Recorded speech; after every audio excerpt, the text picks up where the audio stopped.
this video is dedicated to my Filipino brothers and sisters. You see there. Anyway, this one's going to be designated kind of the video getting off of drugs and the steps that I took to get off all the pills that I was on. I'm going to go all over the place because I'm going to try to make it a short video, but just to give you an idea, and anything you want to talk about, please ask.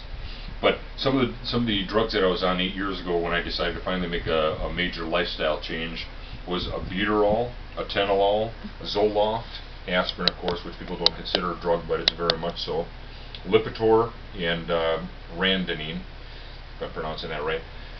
Anyway, some of the things that I did that were vital to making the changes to wean myself off these things that I believe were actually greatly shortening my life, is causing me all kinds of misery and illness, and to top it off, they're in lieu of doing the right thing.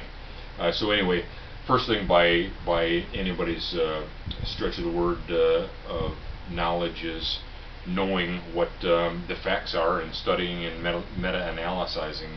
analyzing, all the studies that are out there, and not taking anything for granted, because most of those studies are based on pharmaceutical companies and chemical companies anyway.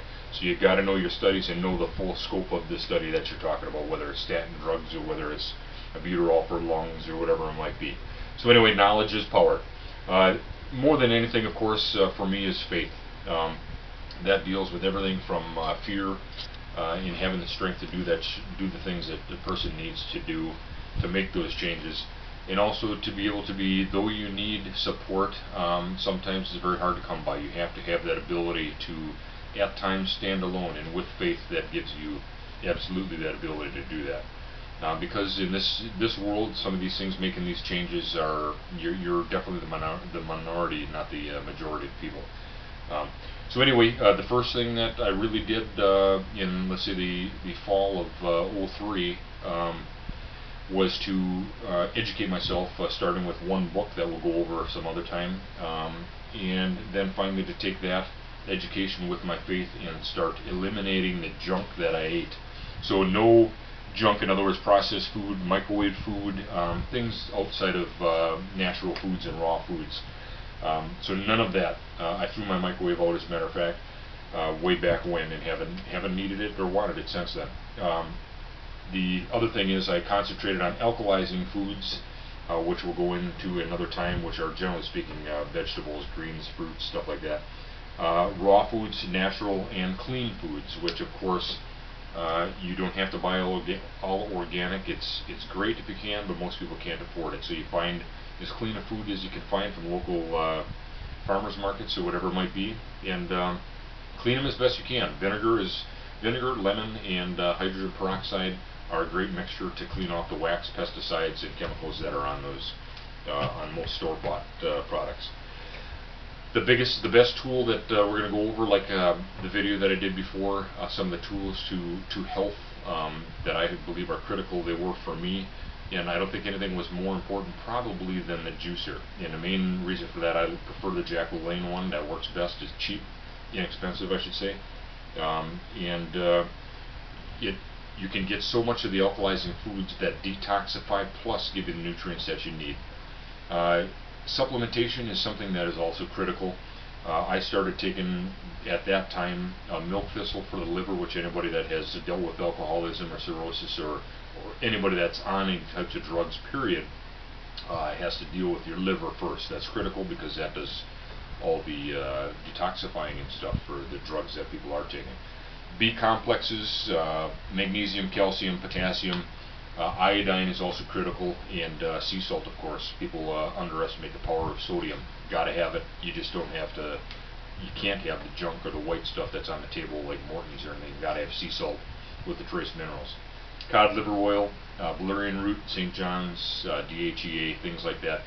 So in other words, while I weaned myself off these drugs by juicing for the most part and detoxifying from all the junk, I supplemented.